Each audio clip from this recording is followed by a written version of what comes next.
Bismillahirrahmanirrahim. Alhamdulillahirabbil alamin wa bihi nasta'in ala umuri dunya wad din. Allahumma shalli wa sallim wa barik wa karrim wa majid wa 'azzim ala sayyidina wa habibina wa qudwatina sayyidina Muhammad sallallahu alaihi wasallam. Ala habibina wa qudwatina sayyidina Muhammad sallallahu alaihi wasallam. Al-Fatih li-ma'urik wal-Fatih lima sabaq nasil haq bil-haq wal-hadi ila siratikal mustaqim wa ala alihi wa sahbihi haqqa qadrihi wa miqdaril 'azim. Subhanaka la ilma lana illa ma 'allamtana innaka antal alimul hakim. Rabbi shrah li sadri wa yassir li amri wahlul 'uqdatam min lisani yafqahu qawli wasaddid lisani wahlul qalbi bijahi nabi wa sahbihi wa alihi wa ba'du.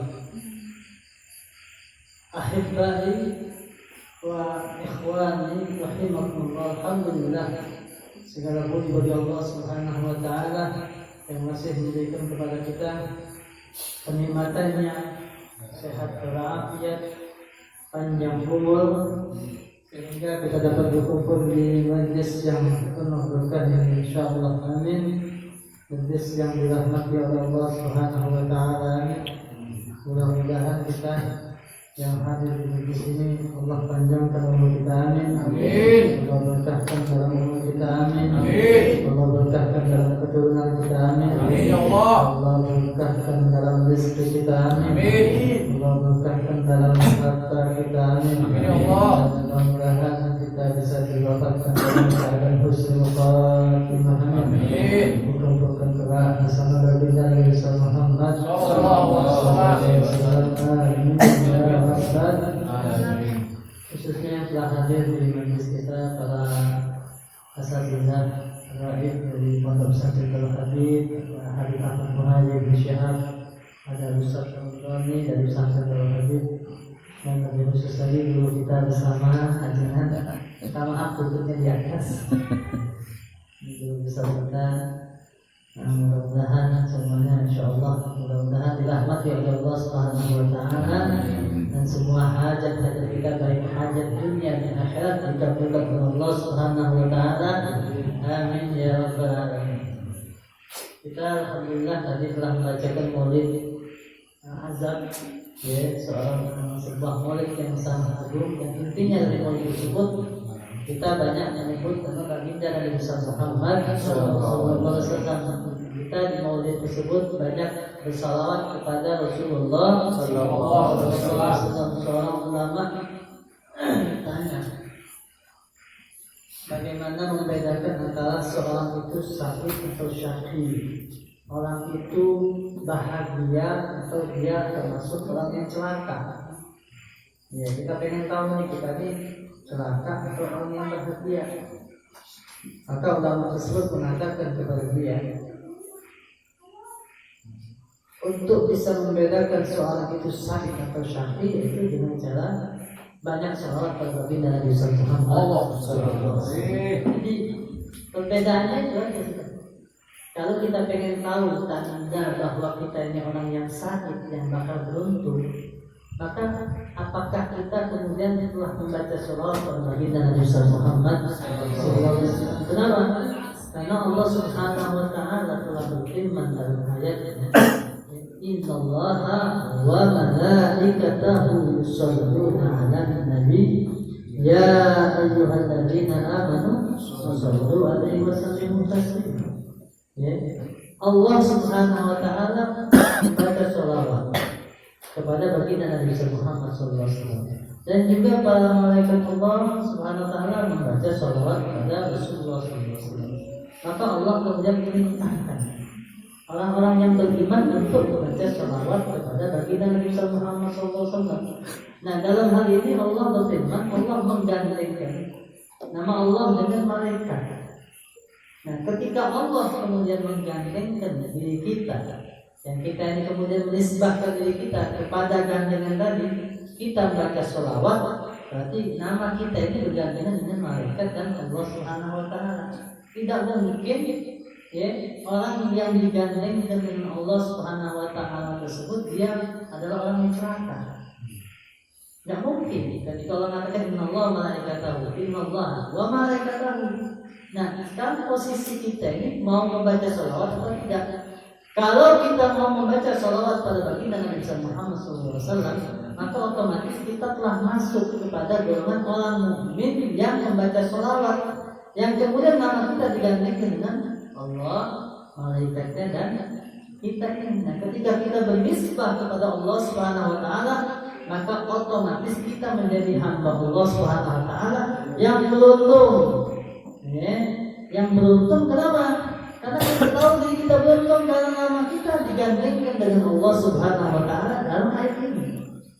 Jadi sangat mudah sekali kalau pengen membedakan mana orang yang syahid, mana orang yang syafi'i. Ya mudah sekali. Jadi kata ente membaca sholawat kepada baginda Nabi Muhammad SAW, maka otomatis nama ente bisa disandingkan dengan nama Allah Subhanahu Wa Taala, dan tidak mungkin orang yang kemudian disandingkan dengan Allah Subhanahu Wa Taala dalam neraka. Ya pasti orang tersebut mendapatkan kedudukan mulia di sisi Allah Subhanahu Wa Taala, sebagaimana baginda Nabi Muhammad SAW. Nabi Muhammad disandingkan namanya dengan Rasulullah ketika Allah mengatakan la ilaha illallah Muhammadur Rasulullah. Gak mungkin Muhammad Rasulullah ini bisa disandingkan dengan Allah kecuali Muhammad adalah orang yang mulia. Maka disandingkan la ilaha illallah Muhammadur Rasulullah. Kemuliaan Nabi lah. Nah, kemudian disandingkan dengan Allah Subhanahu Wa Taala. Hal yang sifatnya baik, yang beruntung, yang bakal lolos, ya, kemudian di hari akan menjadi bahagia, itu hal-hal yang pasti nisbahnya disandingkan kepada hal yang baik. Tidak mungkin. Ya, sahabat-sahabat Nabi Muhammad SAW, kita yakin mereka orang baik. Kenapa? Karena mereka adalah sahabatnya Rasulullah SAW.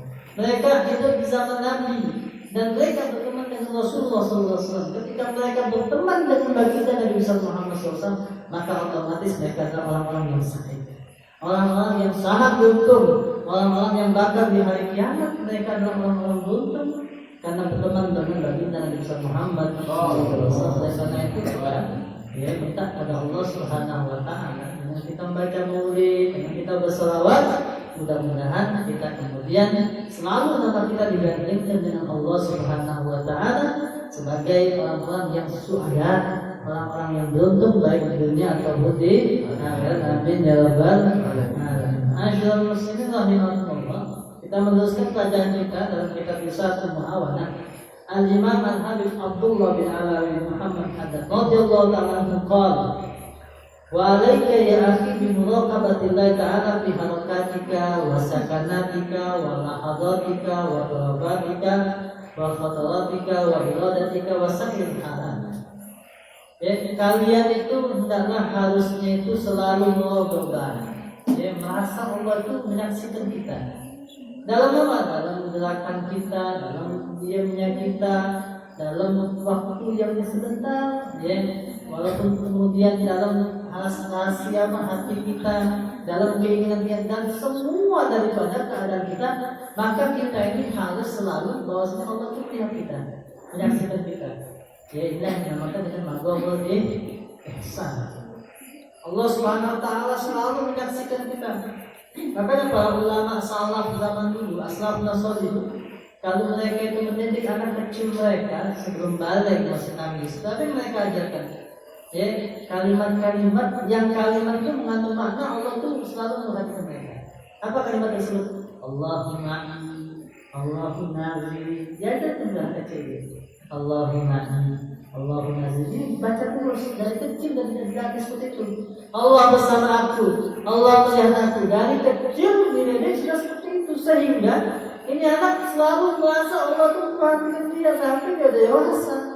Karena dari kecil sudah dididik oleh orang tuanya untuk selalu mengucapkan Allahu ma'i, Allahu nazri. Itu salah seperti itu mendidik anak-anak mereka supaya apa? Ini anak nanti ketika dia dewasa sudah terbiasa bahwasanya dia selalu mendapat pandangan Allah Subhanahu Wa Taala. Bahkan dalam hadis seperti Habib Abdullah bin Umar bin Yahya, Habib Abdullah bin Umar bin Yahya itu dari kecil sudah dididik oleh umminya. Umminya ini daripada Dilanjutkan daripada Habib Abdullah bin Muslim bin Thahir, seorang ulama besar di zamannya, seorang wali Allah. Ya, Habib Abdullah bin Muslim bin Thahir ini yang punya kitab apa? Selamat Taufik. Ya betul ya. Nah itu Habib Abdullah bin Muslim bin Thahir punya keponakan Al Habib Abdullah bin Umar bin Yahya. Ini Habib Abdullah bin Muslim bin Thahir seorang mufti di zamannya. Punya keponakan mufti juga. Ya, kalau di Hadramaut dulu ada namanya Al-Imam Al-Abadillah Sab'ah, Imam Abdullah yang 7. Kenapa dinamakan Imam Abdullah 7? Karena ini semua mufti namanya Abdullah semua kebetulan. Dan satu zaman ya, namanya Abdullah semua kebetulan, maka dinamakan dengan Al-Imam Al-Abadillah Sab'ah. Kalau di zaman sahabat ada namanya Al-Imam Sahabat Al-Abadillah Al-Arba'ah, Abdullah yang 4. Kenapa dinamakan Abdullah yang 4? Karena mereka ini rata-rata umurnya sama dan keilmuannya sama. Namanya Al-Abadillah Al-Arba'ah, Abdullah yang 4. Anak-anak soleh, sebenarnya anak-anak sahabat, karena mereka ini anak dari sahabat. Yang abahnya ini adalah satu umuran dengan Nabi Muhammad SAW, bahkan lebih kecil dari Rasulullah. Ya, siapa mereka itu? Sahabat Abdullah bin Abbas bin Abdul Muttalib, yang mendapat gelar Al-Habru Hadil Ummah. Habru Hadil Ummah. Keilmuan tafsirnya itu sangat hebat. Ya, sampai digelar Habru Hadil Ummah. Dan salah satu sahabat yang paling banyak meriwayatkan hadis Nabi Muhammad SAW selain Abu Hurairah radhiyallahu anhu, yaitu sahabat Abdullah bin Abbas radhiyallahu anhu, anak daripada sahabat Abbas. Abbas bin Abdul Muttalib itu paman Nabi. Abbas bin Abdul Muttalib paman Nabi, karena Abbas ini adik Abdullah. Abdullah bin Abdul Muttalib abah Rasulullah. Abbas bin Abdul Muttalib adik daripada Abdullah, berarti paman Nabi. Berarti Abdullah ini sepupu Nabi. Abdullah bin Abbas itu sepupu Nabi, tapi umur abadnya Rasulullah semua. Abbas sama Rasulullah ini walaupun keponakan seumuran. Jadi Rasulullah sama Abdullah bin Abbas ini umurnya jauh. Karena abahnya sendiri, Abbas bin Abdul Muttalib, sama Rasulullah ini seumuran walaupun keponakan. Nabi Muhammad bin Abdullah bin Abdul Muttalib, Abbas bin Abdul Muttalib, paman Nabi tapi seumuran dengan Rasulullah Sallallahu Alaihi Wasallam. Karena kebetulan Abdul Muttalib menikah sama umiknya Abbas ini bareng sama Abdullah menikah sama Sayyidah Aminah. Mana menikahnya? Jadi ketika Abdullah menikahi Sayyidah Aminah, Abdul Muttalib abahnya Nabi ini menikahi sepupunya Sayyidah Aminah. Ya, jadi bareng abah sama anak pengantinnya bareng. Gimana? Pernah ada kasusnya nggak? Abah sama anak pengantin bareng. Jadi ketika abahnya Abdullah ini double itu tasjijah nikahan, abahnya Abdullah double itu tasjijah nikahan bareng. Jadi abah sama anak pengantinnya bareng. Abdul Muttalib melahirkan Abbas, Abdullah melahirkan Rasulullah Sallallahu Alaihi Wasallam. Itu ya. Jadi Abdullah bin Abbas itu yang tadi yang pertama. Habru Hadil Ummah, sahabat yang alim dalam ilmu tafsir. Kenapa? Karena dia mendapat doa langsung dari Rasulullah SAW ketika dia masih kecil. Rasulullah mendoakan, Allahumma faqihhu fid-din wa alimhu ta'wil. Ya Allah, berikanlah dia dalam ilmu fikih, dalam pemahamannya dalam ilmu agama, dan kemudian jadikanlah dia pintar pakar dalam takwil, tafsir Al-Quran, mufassir beliau. Yang kedua Abdullah bin Umar ibn Khattab, sahabat Abdullah bin Umar ibn Khattab. Kita tahu sih Umar sama Nabi kan beda umur gak jauh, tuaan Rasulullah 8 tahun. Nah ini Nabi Muhammad gak sama Sayyidina Umar itu teman. Anaknya Abdullah juga. Nah yang kedua, pintar dalam ilmu hadis, termasuk salah satu sahabat yang paling banyak meriwayatkan hadis selain Sayyidina Abu Hurairah radhiyallahu anhu. Pakar dalam ilmu hadis khususnya, dan salah satu sahabat yang paling banyak mengikuti sunnah Nabi. Apapun yang dilakukan Rasulullah pasti dia ikuti. Bahkan dalam riwayat disebutkan Sayyidina Abdullah bin Umar ini pernah naik unta, yang kemudian ketika dia lagi naik unta itu berhenti di suatu tempat, kemudian dia tolehkan untanya ke kanan, tolehkan untanya ke kiri, kemudian dia jalan lagi.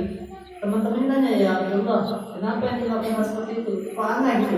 Tiba-tiba berhenti, kemudian noleh kanan, noleh kiri. Apa jawaban dia? karena anak pernah melihat Nabi melakukan seperti itu. Cuma gitu aja, kalau kita ini asal iseng kita nih misalnya naik motor berhenti bentar, misalnya turun bentar, apa gitu ke lampu bentar gitu, kenapa nih kayak gitu?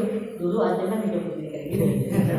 Iseng ya, itu hal-hal yang dia pernah lihat sama Nabi, walaupun cuma gitu doang, tapi dia mengikuti sunnah baginda Nabi Muhammad SAW. Bagi dia, apapun yang ada pada sumber dari Nabi Muhammad SAW yang terbaik. Jadi hal-hal yang dia lihat pada diri Nabi itu apapun bentuknya, walaupun cuma melelehkan otak kanan kiri, bagi dia itu adalah hal yang baik ada pada diri Nabi Muhammad SAW. Yang ketiga adalah Abdullah bin Amr bin As. Kita kenal Amr bin As adalah sahabat Nabi yang dulunya pernah musuh Islam, yang kemudian dia masuk Islam bareng bersama Sayyidina Khalid bin Walid, yang kemudian beliau menjadi pendekar dalam Islam.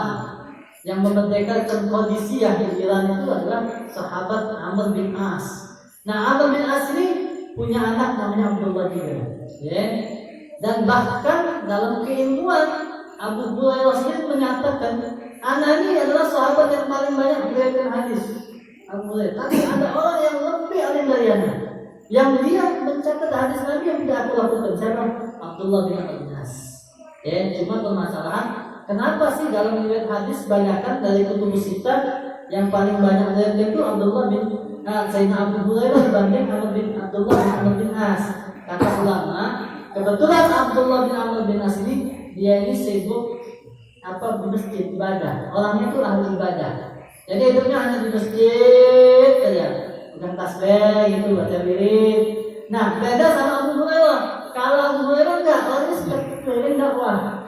Makanya dalam riwayat hadis lebih banyak Abu Hurairah daripada Abdullah bin Amr bin As. Walaupun Abdullah bin Amr bin As banyak sekali beliau ini mendapatkan hadis dari baginda Nabi Muhammad SAW, karena dia fokus kepada ibadah, akhirnya dia nggak banyak meriwayatkan hadis, berbeda dengan Sayyidina Abu Hurairah. Lihat tuh, ini yang paling penting bagi santri-santri ya.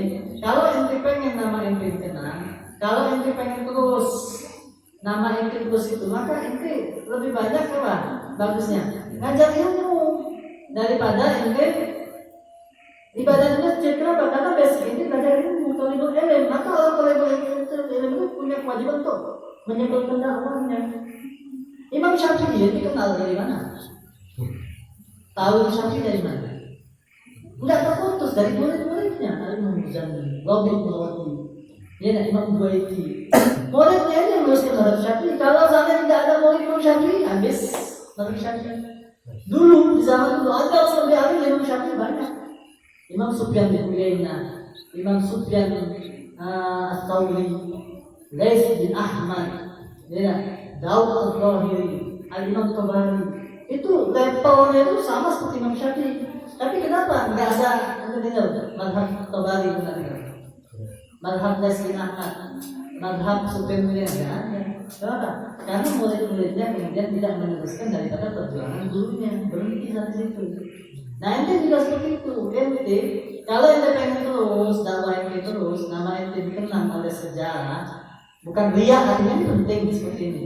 Maka ente kemudian keluar dari majlis, keluar dari pesantren, bukan seperti majlis lagi, nyebar ke majlis lagi. Jadi nama itu kemudian akan disebutkan dalam sejarah Islam. Orang bakal menyebut nama ente, bakal diadakan faulnya, diadakan tahlilnya seperti itu. Kalau seandainya ente berhenti setelah itu belajar ilmu untuk 10 tahun, tahu-tahu pulang ke rumah udah kerja, nggak ngajar di pesantren ya. Buka toko kayak kemarin. Sudah ada yang minta toko belum? Kalau ada yang minta toko berarti berhasil sertifikasi bisnisnya, ya kan? Misalnya, nggak percuma, ngapain untuk lama-lama kemudian terima hasilnya seperti itu? Nah, ini jadi seperti itu ya. Yang ketiga adalah yang keempat adalah sahabat Abdullah bin Zubair bin Awwam. Sahabat Abdullah bin Zubair bin Awwam, seorang sahabat yang alim juga di zamannya. Nah, dari 4 sahabat Abdullah ini yang seumuran sama, maka dikenallah dengan Al-Abadillah Al-Arba'ah. Abdullah yang 4. Nah, di zaman dulu salah juga ada kita mengenal Abadillah Sab'ah, Abdullah yang 7. Di antaranya adalah Abdullah bin Muslim Tuhair yang hadir ke Taufik, Abdullah bin Yahya Muhdi, Abdullah Syekh Abdullah Basaudan, yang Habib Abdullah Aidid, Habib Abdullah bin Junaid, Syekh Abdullah bin Junaid, dan yang Habib Abdullah bin Fadli, lagi siapa nama? Ini yang setuju ini. Kemudian yang salah satu kita perlu ambil ceritanya Habib Abdullah bin Umar bin Yahya.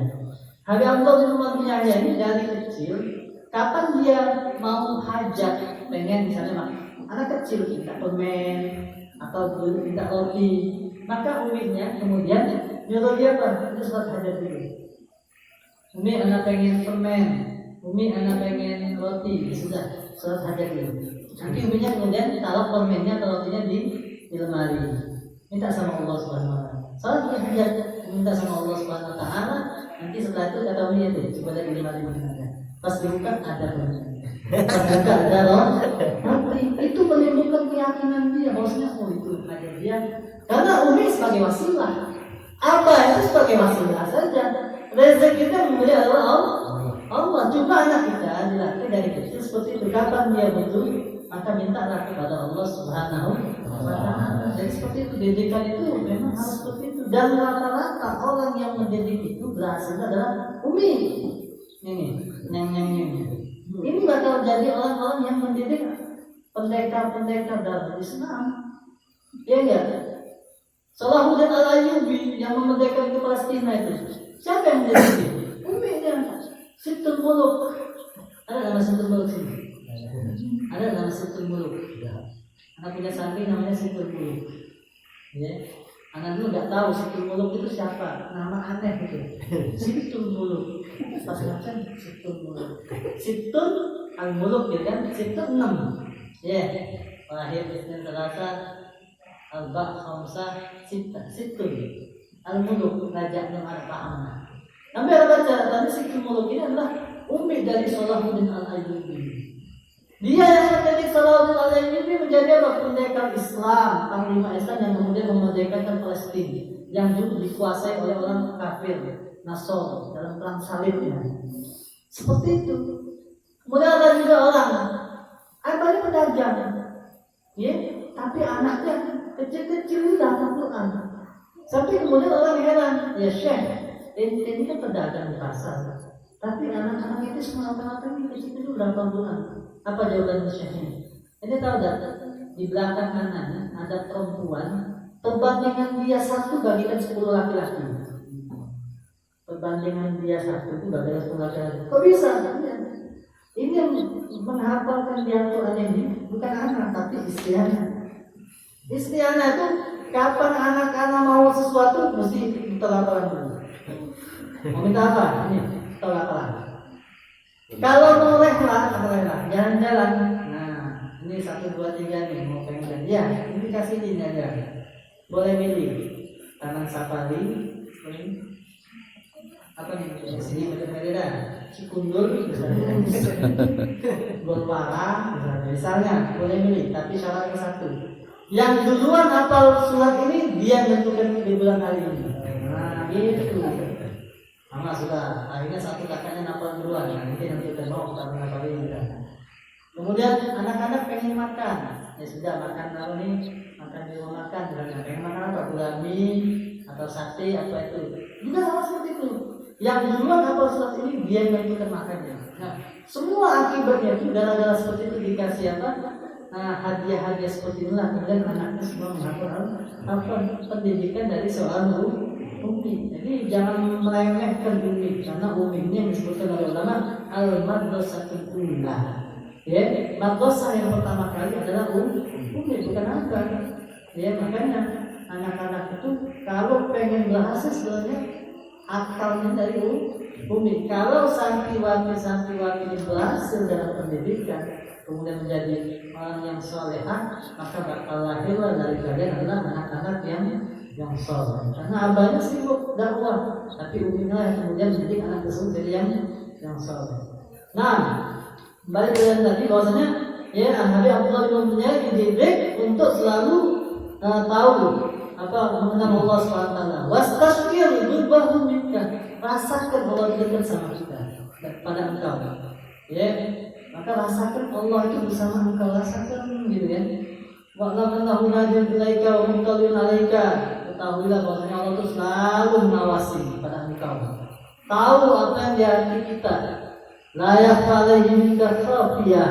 Tidak ada yang tersembunyi dari Allah Subhanahu wa taala. Allah Subhanahu wa taala berfirman, "Wa ma ya'zubu an rabbika min mithqali dzarratin fil ardi wa la fis sama." Tidak ada satu pun yang luput dari Allah Subhanahu wa taala, walaupun kecilnya seperti biji atom. Apa yang ente kerjakan Allah tahu. Apa yang ente perbuat Allah pasti tahu. Walaupun kecilnya sebiji apa? Biji apa? Atom. Wa may ya'mal mithqala dzarratin khairan yarah wa may ya'mal mithqala dzarratin syarran. Allah tahu. Oke, itu ya. Nanti Allah kiamat bakal ditampilkan semua. Walaupun 1 detik dari umur kita, maka akan diperhitungkan oleh Allah Subhanahu wa taala. Wa in tajhamul qawli fa innahu ya'lamu sirra wa akhfa. Ya Allah Subhanahu wa taala mengetahui daripada sir yang tersembunyi. Wa huwa ma'aka aina ma kunta. Allah itu bersama engkau di mana pun engkau berada, bil ilmi wal ihatah wal ittidal wa yadulluka ma'al hidayah wal i'anah wal hifdz in kunta minal abrar. Maka Allah Subhanahu wa taala yang akan menunjukkan engkau bersama hidayah dan pertolongan Allah Subhanahu wa taala dan menjaga engkau kalau engkau termasuk orang-orang yang baik. Kalau kita baik, insyaallah kita itu dijaga oleh Allah. Benar aja sudah. Di ayat dari Allah Subhanahu wa taala, anak punya teman baru tadi malam bercerita, namanya Pak Agung. Ya. Dia polisi. Apa dia cerita? Anak ini dia waktu jadi Kapolsek itu. Dia kalau santet itu ya. Saya santet juga kan Kapolsek kan musuh. Dia pernah nangkepin malingnya itu punya ilmu belut putih. Itu kita tangkapi masuk di penjara hilang. Memang benar punya ilmu belut putih bisa masuk lubang itu. Ya, kalau nggak boleh ada bayangan dia bisa sembunyi dalam bayangan. Ilmu belut putih. Digebukin oleh Kapolsek ini Pak Agung sama anak buahnya gebukin. Setelah gebukin hancur, cukup jangan ambil air, usap dikit sembuh otomatis. Itu kan musuhnya seperti itu, orang-orang yang kalau udah kedusunan, apalagi petugas daerah Lampung, Jambi, Papua gitu, itu orang-orang ilmu sakti semua. Bahkan dia pernah itu ngadepin apa itu, dia pernah di rumahnya itu, dia tahunya subhanallah ketika dia lagi tugas dia ngadepin apa, satu macan di depan mobil itu macan harimau, di belakang dia ada harimau 2, gemeter dia. Tapi dia tahu otomatis tiba-tiba itu harimau tiba-tiba hilang. Yang menghadang dia itu tiba-tiba hilang. Apa sebabnya hilang? Gak tahunya. Ya, ada seorang yang sakti juga lewat di rumah dia. Ini dia tugas tempat lain, jauh nih ke hutan. Di rumah dia gak tahunya ada orang sakti. Yang kemudian orang sakti ini jagoan juga. Lihat di rumahnya itu kayak ada apa? Kayak apa? Gaib gitu, ditangkap dia. Nah, ketika ditangkap, nggak taunya yang harimau tadi itu hilang. Nah, dia bilang sama anak, itu mungkin kenapa anak dia jaga oleh Allah SWT itu semua insya Allah berkah. Ya, kita nggak merasa kita kok aman-aman saja gitu. Tugas itu ya. Dia pernah tugas di Aceh misalnya, yang biasanya tempat penculikan misalnya. Tapi kok dia merasa kok orang situ lama semua. Itu bukan mereka kelamakan apa, tapi berkat pilih yang ada pada kita baca itu, kita ini seolah-olah merasa aman, padahal ya ada Allah yang menjaga, yang kemudian kita dijaga oleh Allah SWT, disambut oleh Allah SWT berkat pilih kita. Karena dia dari kecil sudah, walaupun dia bukan habaib, Ustaz namanya Pak Agung, tapi dari kecil kakeknya dia dalam itu kita pilih. Ini yang dibacanya. Di situ ada roti handang, ada roti mantos, ada yang cakap. Dia nggak tahu itu apa yang dibaca, pokoknya dibaca aja karena apa, ini warisan nenek moyang. Dibaca aja sampai dia kemudian kenal habaib, dikasih roti dijazah roti baru tahu ini sama yang dulu anak amalkan sampai sekarang disuruh kakek moyang lah. Ini sama. Ya berkat daripada roti handang, roti mantos, dari sakram, maka dia sampai sekarang alhamdulillah dijaga oleh Allah Subhanahu wa taala. Walaupun musuhnya dia bilang kalau udah sampai itu sudah. Ya, nah ini ya, jadi memang dijaga oleh Allah Subhanahu wa taala kalau kita termasuk orang yang baik. fastahi min maulaka haqqal hayat wa tahin an la yaraka haitsu nahar wa la yaquduka haitsu amaraka wa abudhu ka'annaka tarahu fa in lam takun tarahu fa innahu yarak. Maka malulah dari Allah Subhanahu wa taala dengan sebenar-benar malu. Kemudian berusahalah ya supaya Allah Subhanahu wa taala la yaraka haitsu nahar, jangan sampai engkau dilihat oleh Allah Subhanahu wa taala dalam keadaan maksiat. Dan ketika Allah minta ini jangan ulang. Kita ini kadang-kadang disuruh salawat malas, disuruh sholat malas, suruh taklim malas. Apalagi kalau taklimnya malam Ahad, itu aja malam Senin. Kalau malam Ahad nggak tahu dijamin bisa hati kalau kalau malam Ahad nih asik. Karena juga punya malam Ahad sepi. Apalagi kalau hujan. Hujan aja alasannya kenapa hujan habis, kenapa habis. Tapi giliran diundang si Neng nggak ada alasan. Hujan ini mau kemana ini? Mau ke kafe sama si Neng. Hujan kan ada jas hujan lagi. Stop. Kalau sudah urusan seperti ini ada jas hujan lah, ada inilah. Tapi kalau taklim, iya kan? Alasannya udah ini. Jadi hal-hal yang seperti itu jadikan alasan untuk tidak taklim. Maksudnya kembali. Nah ini. Ya wala yaquduka haitsu amalaka wa abudhu ka'annaka tarahu fa in lam takun tarahu fa innahu yarak. Maka ibadahlah kepada Allah Subhanahu wa taala seolah-olah engkau melihat Allah. Kalau kau tak mampu untuk melihat Allah, maka seolah-olah Allah melihat engkau. Wa ma tara'aita min nafsika takasulan an ta'atika, dan ketika engkau melihat dari dirimu itu malas dari ketaatan kepada Allah Subhanahu wa taala, au mailan ila maksiati, atau hatimu cenderung kepada maksiat, fadzakirha, maka ingatlah Allah. Alladzina amanu wa tatma'innu qulubuhum bi dzikrillah, dzikrillah tatma'innu qulub, alamannahu la ilaha illallah. Itu ingat sama Allah langsung itu. Ya Allah yasma'uka wa yasma'u wa ya'lamu sirraka wa najwaka. Fa illam yufid hada dzikr, kalau sudah dibaca zikir ingat sama Allah masih tidak pengaruh juga. Sudah ingat sama Allah tapi pengen gitu ya. Pasti ada cobaan untuk masa itu. Udah ingat baca Allah, tapi setan lebih banyak. Iya, kita zikirnya 100, setannya zikirnya lebih banyak lagi, ribuan kali. Karena kapan semakin orang itu alim, setannya juga semakin alim. Iya. Ulama itu setannya juga ulama. Allah. Kalau orang awam, setannya jadi orang awam. Jadi satu level ya. Jadi setan ini, iblis ini dia punya kelas-kelas juga. Kalau inti ustaz, maka setan itu juga ustaz. Kalau inti orang tolebul ini, maka setan itu juga tolebul ilmu. Kalau inti ulama, maka setan itu juga kelas ilmiah. Kalau kita sudah zikir, tapi datanya masih banyak cobaan juga seperti itu mengarah kepada maksiat, maka ya dikusul ma'rifat Jalla Ta'ala fadhkur laha makanan malakaini karimain ladaini yaktubani hasanat wasiyat. Ingat bahwasanya di kanan kiri ini ada dua malaikat yang bernama malaikat Raqib sama Atid. Ingat ya, karena Allah Subhanahu wa taala berfirman, "Idz yatalaqqal mutalaqqiyan an yamini wa an shimali qa'id." Ketika dua malaikat ini mencatat, yang satunya kebaikan, yang satu mencatat kejahatan, dari satu yang sebelah kanan, yang satu sebelah kiri, qa'id, dalam keadaan duduk mencatat daripada baik kebaikan atau maksiat kita. Ma yalfidu min qawlin illa ladaihi raqibun atid. Tidak ada orang kemudian mengucapkan sesuatu kecuali ada malaikat yang mencatat yang bernama malaikat Raqib dan malaikat. Fa in lam tata'akkar, sudah kita tahu malaikat, tapi tetap banyak maksiat. Fa bihadza at-tarkib fadzakirha bil maut, maka ingat mati. Masih juga maksiat ya. Lagi juga mati. Kalau kita sudah mati, selesai urusan kita. Apa yang mau dibanggakan? Jenderal, bintangnya 4, ada. Itu malaikat gak takut sama jenderal. Sebelum mati kan mereka jenderal pakai apa? Tembakan salpu ya. Bawa tentara buahnya. Masuk peti mati. Itu polisi atau tentara mereka sakit. Berapa kali itu? 7 kali atau 6 kali. Saya pikirnya malaikat lari.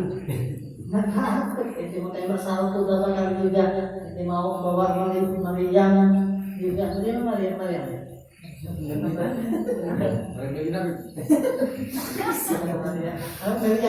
Yang buat nembak basoka.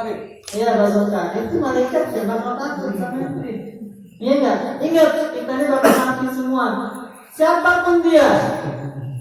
Itu tahu Fir'aun. Kenal nggak Fir'aun? Fir'aun itu bukan hanya mengaku Tuhan.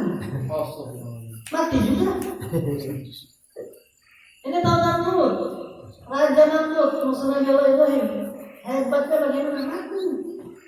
Korun yang hartanya sampai dikatakan kalau kita dalam tanah harta namanya harta apa? Karun. Itu harta korun. Korun zaman Nabi Allah Musa. Saking kayanya dia sampai zaman sekarang ini orang menggali tanah nemu duit dapat harta karun.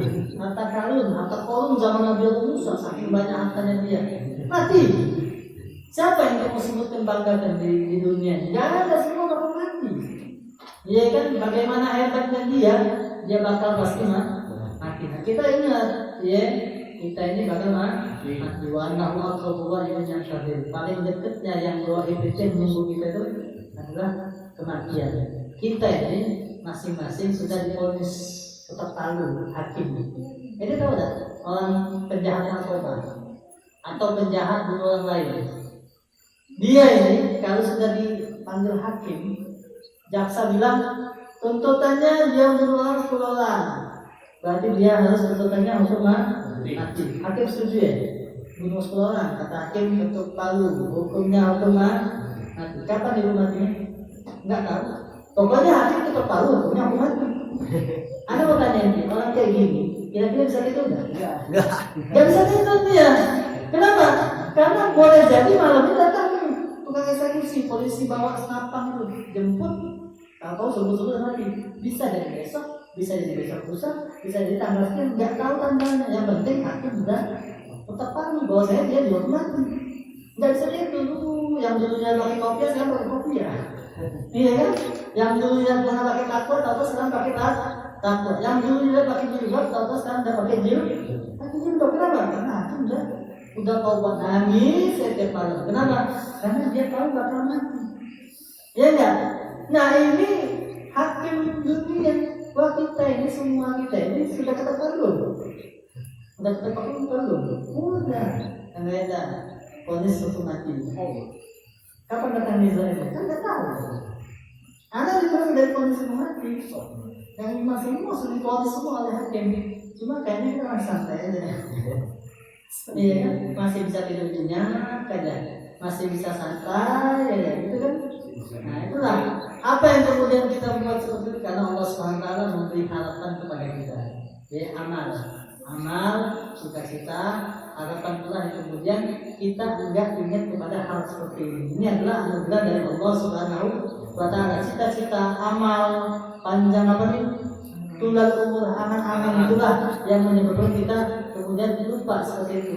Berkat kita lupa seperti itu, kita bisa kumpul, bisa ngopi, bisa majelis, bisa nonton Persija. Kalau enggak seperti itu, nggak bisa. Kapan Allah ngasih amal, ente semua sampai sekarang nangis terus ini. Iya, nggak bisa kita bisa majelis, nonton Persija, bisa ngobrol bareng, nggak mungkin. Kenapa? Karena kita pasti nangis terus. Karena pikiran kita orang mati.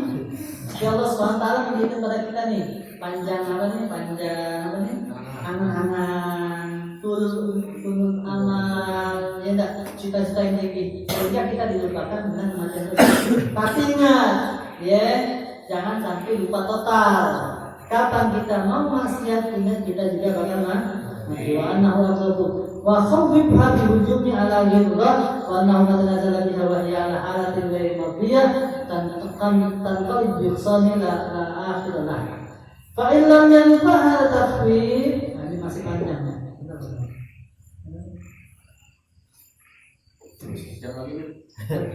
Fa in lam yanfa'a tafwid, kalau masih belum manfaat juga, sudah takut dengan bakal mati juga, fatullaha mawadallahu bihi man ata'a min thawab adim wa man tawada bihi min asal man asahu min adab adim. Maka ingatlah ya bahwasanya Allah Subhanahu wa taala kalau kita melakukan taat dapat pahala, kalau kita melakukan maksiat kita bakal dosa dimasukkan ke neraka Allah Subhanahu wa taala. Ingat seperti itu.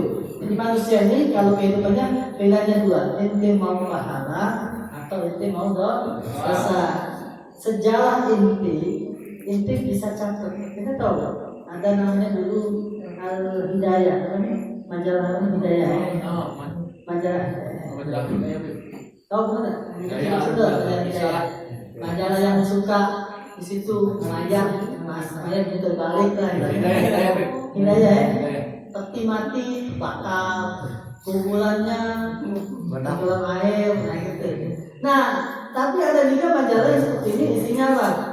Kumpulannya wangi semerbak. Oh iya, Anda kan dalam majalah Hidayah itu ada dua. Nah, ente itu mau yang masuk peti mati terbakar atau kumpulan semerbak? Kalau ini bisa dua. Kalau di depan orang masuk majalah Hidayah itu bisa dua. Imma kumpulannya terbakar karena dia maksiat, atau kuburannya sebab dicium oleh tetangga kami. Manusia juga seperti itu. Kalau kita pengen mencapai jalan kita menjadi baik, bisa kita lakukan dari sekarang. Tapi kalau kita pengen kita maksiat, sejarah kita jahat, maka mulai dari sekarang juga bisa.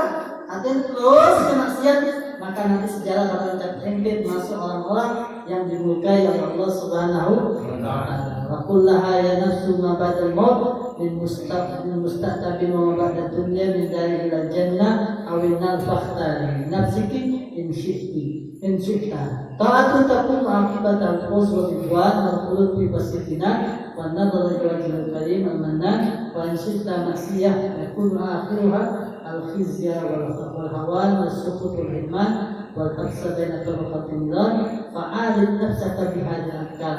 Maka obatilah diri ente dengan zikir-zikir ini inda taqawun biha an ta'ah wa rukunha ilal maksiyah fa innaha min adwiyan nafi'ah min amrul.